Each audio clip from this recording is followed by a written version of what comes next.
He was brittle, nervous, often unable to sleep, and partly blind in one eye. Accustomed to being obeyed, he scorned the bargaining that made democratic government work. Sam Houston said he was as cold as a lizard and ambitious as Lucifer. Like Lincoln, he was a Kentuckian, the son of an itinerant farmer. But he had been educated at West Point, fought in Mexico, and served as Secretary of War. As senator from Mississippi, he resisted secession as long as he could. But when his state withdrew from the Union, he headed home to his plantation, Briarfield, south of Vicksburg. He and his wife, Verena, were there, clipping roses in the garden, when word came that he had been elected president. Reading that telegram, he looked so grieved that I feared some evil had befallen our family. After a few minutes, he told me, as a man might speak of a sentence of death. Upon my head were showered smiles, plaudits, and flowers. But beyond them I saw troubles innumerable. Jefferson Davis. The Confederate Constitution was almost identical to the United States Constitution, but it gave the president a line-item veto, a 6-year term, and it outlawed international slave trading.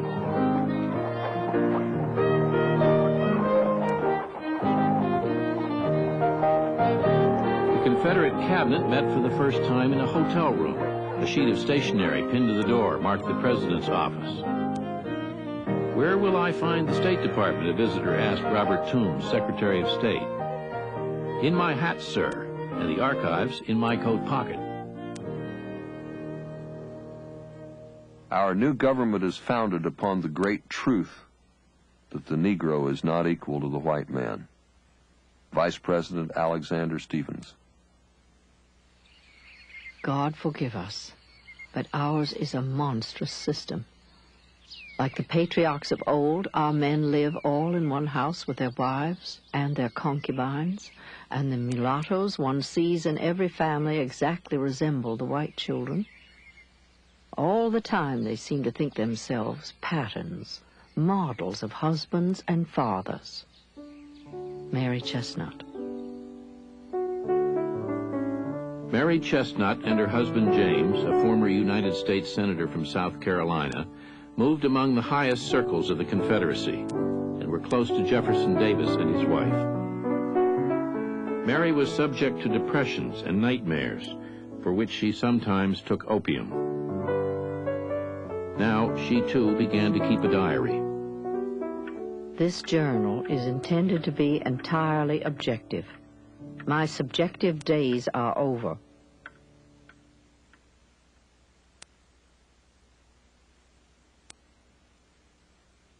The impression produced by the size of his extremities and by his flapping and wide projecting ears may be removed by the appearance of kindliness, sagacity. The nose itself, a prominent organ, stands out from the face with an inquiring, anxious air, as though it was sniffing for some good thing in the wind. The eyes, dark, full, and deeply set, are penetrating, but full of an expression which almost amounts to tenderness. William Russell, London Times.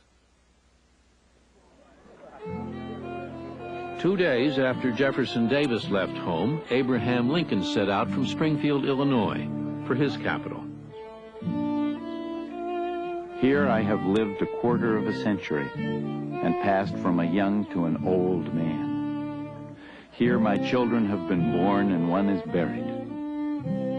I now leave, not knowing when or whether ever I may return, with the task before me greater than that which rested upon Washington.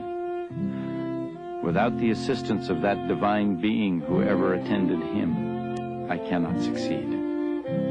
With that assistance, I cannot fail. To his care commending you, as I hope in your prayers you will commend me, I bid you an affectionate farewell. En route to Washington, the president's train stopped at Cleveland, Buffalo, Albany, and New York. In Philadelphia, warned of plots to kill him, Lincoln declared he would rather be assassinated than see a single star removed from the American flag. 2 days later, he reluctantly canceled plans for a grand arrival in Washington and slipped into the Capitol by train at dawn, wrapped in a shawl and protected by 2 armed guards.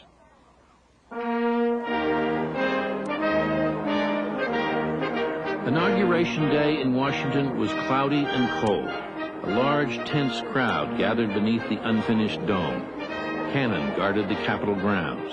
Sharpshooters lined the roof. Lincoln promised not to interfere with slavery, but he denied the right of any state to secede, vowed to defend federal installations, and spoke directly to the South. In your hands, my dissatisfied countrymen, and not in mine, is the momentous issue of civil war. The government will not assail you. You can have no conflict without being yourselves the aggressors. We are not enemies. We must not be enemies. Though passion may have strained, it must not break our bonds of affection. The mystic cords of memory, stretching from every battlefield and patriot grave to every living heart and hearthstone all over this broad land, will yet swell the chorus of the Union when again touched, as surely they will be, by the better angels of our nature.